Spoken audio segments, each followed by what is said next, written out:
Je me permets d'être sincère avec vous à travers ce partage. Et cela, même si ça peut déranger. Moi, personnellement, ne me dérange pas. Ça peut m'attrister, mais Dieu connaît toutes choses et c'est lui qui convainc les cœurs.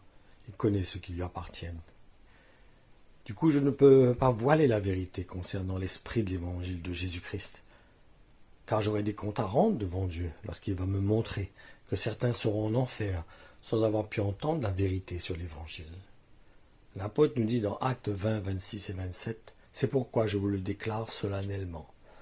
Aujourd'hui, je suis dégagé de toute responsabilité à votre égard. Si l'un de vous devait se perdre, ce ne serait pas de ma faute, car je vous ai vraiment annoncé tout le plan de Dieu, sans rien passer sous silence. » Colossiens 1, 28. C'est ce Christ que nous annonçons. C'est pour cela que nous avertissons chaque homme sans distinction et que nous enseignons à chacun la sagesse parfaite. Notre but est de placer tout homme en présence de Dieu et d'amener les chrétiens à leur pleine maturité spirituelle par une communion vivante avec le Christ. 1 Pierre 3, 15 à 18. Rappelez-vous que si le Seigneur est patient, s'il diffère son avènement, c'est en vue du salut des hommes. Paul, notre frère bien-aimé, vous l'a aussi écrit. Il l'a fait avec la sagesse que Dieu lui a donnée. Il en parle d'ailleurs, comme dans toutes ses lettres, chaque fois qu'il aborde ces sujets. Certes, il s'y trouve des passages difficiles à comprendre. Les gens mal instruits et peu affermis en déforment le sens, comme ils le font du reste, aussi avec les autres textes de l'Écriture. Mais ils travaillent à leur propre ruine. Quant à vous, mes bien-aimés, vous voilà prévenus.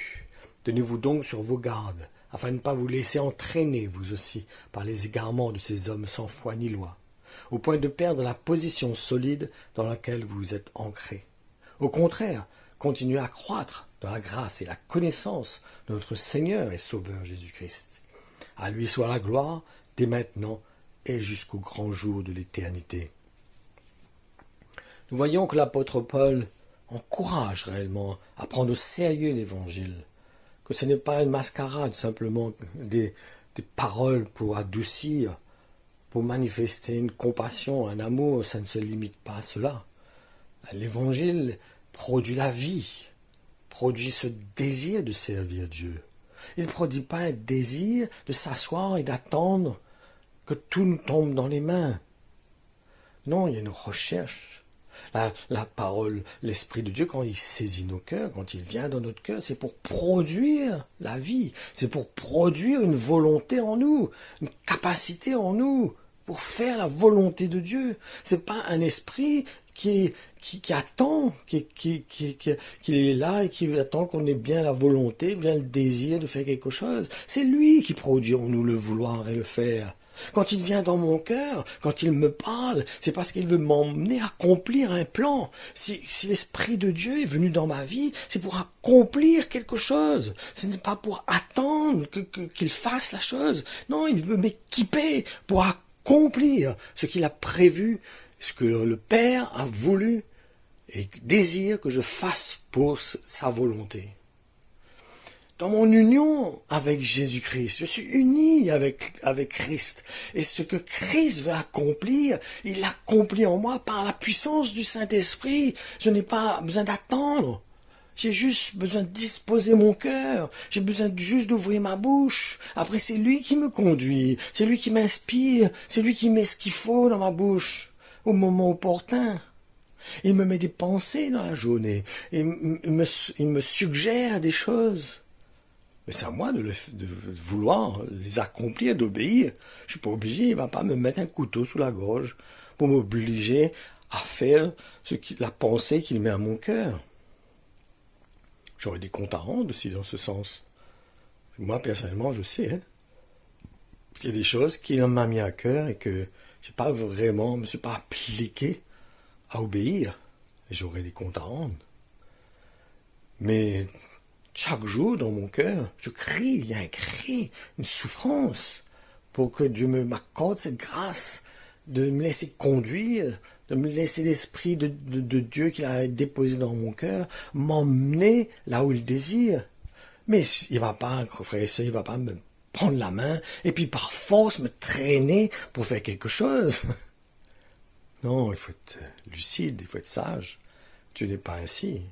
Dieu dépose dans notre cœur une vision, Dieu dépose dans notre cœur un désir, Dieu dépose une pensée, Dieu dépose une lumière dans notre cœur. Et il nous dit, va toi. Comme Moïse qui a mis sur le premier pied dans l'eau. Et là, le Jourdain s'est ouvert. La mer s'est ouverte, pardon. Et s'est ouverte parce qu'il a accompli le premier pas. Parce qu'il a obéi à ce que l'Esprit de Dieu lui avait demandé de faire. Mais s'il serait attendu sur le bord que la mer s'ouvre, il aurait attendu longtemps. Hein. Il a fallu qu'il fasse le premier pas. Pourquoi? Parce que l'Esprit de Dieu que nous avons en nous, c'est un esprit qui nous montre son plan et qui nous dit, vas-y, moi je suis avec toi là, vas-y toi, commence. Et je serai avec toi, je te suis moi, je suis juste derrière toi là. Va faire ce que je te demande de faire. Et c'est moi qui vais accomplir la chose pour toi. Non, frère et sœur, il ne faut pas rêver, il ne faut pas se mentir. Si j'attends sur ma chaise, si j'attends dans mon canapé que les choses viennent, que l'Esprit de Dieu fasse, ben c'est faux. Hein. Je rêve. C'est une illusion. C'est pas en restant assis sur mon canapé d'attendre que le Saint-Esprit fasse les choses qu'il va le faire, que ça va être fait. Hein. Non.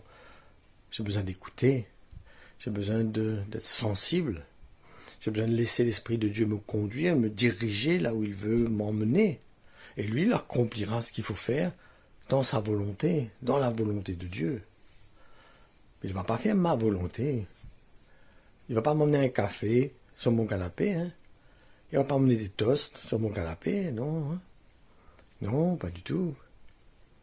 Il ne va pas payer toutes mes factures quand je suis assis dans mon canapé. Hein. Ah non, c'est pas Dieu ça. Non, il va me montrer des directions. Il va me dire, va dans telle entreprise, tu vas voir, tu vas trouver un travail dans telle entreprise. Va frapper à la porte de telle personne. J'ai déjà touché son cœur pour qu'il te bénisse ou te conduise ou te montre quelque chose. Non, le Seigneur veut se révéler à nous. Il veut montrer qu'il est avec nous.